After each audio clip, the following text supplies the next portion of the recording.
Hi, എല്ലാവർക്കും നമസ്കാരം. ഇന്ന് ജൂൺ 3 നമ്മുടെ കുട്ടിപ്പട്ടാളത്തിൻ്റെ സ്കൂള് തുറക്കുകയാണ്. 2 മാസത്തെ അവധിക്ക് ശേഷം ഇന്ന് സ്കൂളിലേക്ക് പോവുകയാണ്. പതിവില്ലാതെ ഭയങ്കര സന്തോഷത്തിലാണ് രണ്ടുപേരും. വേറൊന്നുമല്ല, പുതിയ ഡ്രസ്സും പുതിയ ബാഗും ഒക്കെ കൂട്ടുകാരെ കാണിക്കാൻ വേണ്ടിയിട്ടുള്ള തിരക്കിലാണ്. നാളെ തൊട്ട് ഹോംവർക്കും കാര്യങ്ങളും തുടങ്ങുമ്പോഴാണ് പോകാൻ മടി. എന്തായാലും സ്കൂളിലേക്ക് പോകുമ്പോൾ ഭഗവാനെ തന്നെ ദർശിച്ച് പ്രാർത്ഥിച്ച് അനുഗ്രഹം വാങ്ങിച്ചിട്ടാണ് രണ്ടുപേരും സ്കൂളിലേക്ക് പോകുന്നത്. പോയ വഴിക്ക് തന്നെ അവരുടെ 2 കൂട്ടുകാരെയും കണ്ടു, കല്യാണിയും കാത്തുവും. അപ്പോൾ നമ്മുടെ ഹൈവേയുടെ പണി നടക്കുന്നതുകൊണ്ട് റോഡ് വഴി പോയാൽ ഇച്ചിരി ബുദ്ധിമുട്ടാണ്. അതുകൊണ്ട് നമ്മൾ ഈ നാട്ടുവഴിയിലൂടെയാണ് സ്കൂളിലേക്ക് പോകുന്നത്. പോകുന്ന വഴിക്ക് അവിടെ തന്നെ പാണ്ഡ്യാലക്കാവെന്ന് പറഞ്ഞൊരു ദേവീക്ഷേത്രം കൂടെയുണ്ട്. നാഗയക്ഷിയാണ്. നാഗയക്ഷിയും തൊഴുത് അവിടെയും പ്രാർത്ഥിച്ചിട്ടാണ് 4 പേരും കൂടെ സ്കൂളിലേക്ക് പോകുന്നത്.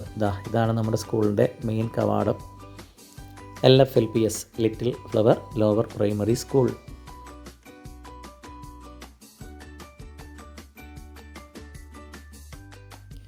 ഞാനും ഇവിടെ തന്നെയാണ്. ഇപ്പോൾ എൻ്റെ കുട്ടികളും ഇതേ സ്കൂളിലാണ് പഠിക്കുന്നത് എന്നോർക്കുമ്പോൾ എനിക്ക് ഒരുപാട് അഭിമാനവും സന്തോഷമൊക്കെ ഉണ്ട്. ഇതാണ് നമ്മുടെ സ്കൂള്. നല്ലൊരു ആംബിയൻസൊക്കെയാണ് ആ സ്കൂളിലേക്ക് കയറുമ്പോൾ തന്നെ. എന്തായാലും ടീച്ചർമാരും രക്ഷകർത്താക്കളും എല്ലാവരും തിരക്കിലാണ്.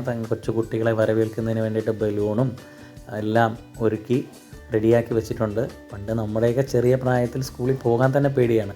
പക്ഷേ ഇപ്പോൾ കുട്ടികളെ ആകർഷിക്കുന്ന രീതിയിൽ പ്രവേശനോത്സവം എന്ന് പറഞ്ഞ ഭംഗിയായിട്ടാണ് ടീച്ചർമാരെല്ലാവരും കൂടെ ചേർന്ന് നല്ല രീതിയിലുള്ളൊരു പ്രവർത്തനമാണ് ആ സ്കൂളിൽ നടത്തുന്നത്. പഠനത്തിൽ മാത്രമല്ല മറ്റ് പാഠ്യേതര വിഷയങ്ങളിലും കലാ കായിക സാംസ്കാരിക വിഷയത്തിലെല്ലാം 1-ാം സ്ഥാനത്ത് തന്നെയാണ് ഈ സ്കൂള്.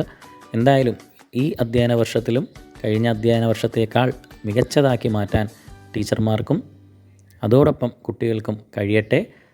ആദ്യ ദിവസമായതുകൊണ്ട് കുട്ടികൾ എത്തിച്ചേരുന്നേ ഉള്ളൂ. എന്തായാലും എല്ലാ കുട്ടികൾക്കും എല്ലാവിധ ആശംസകളും.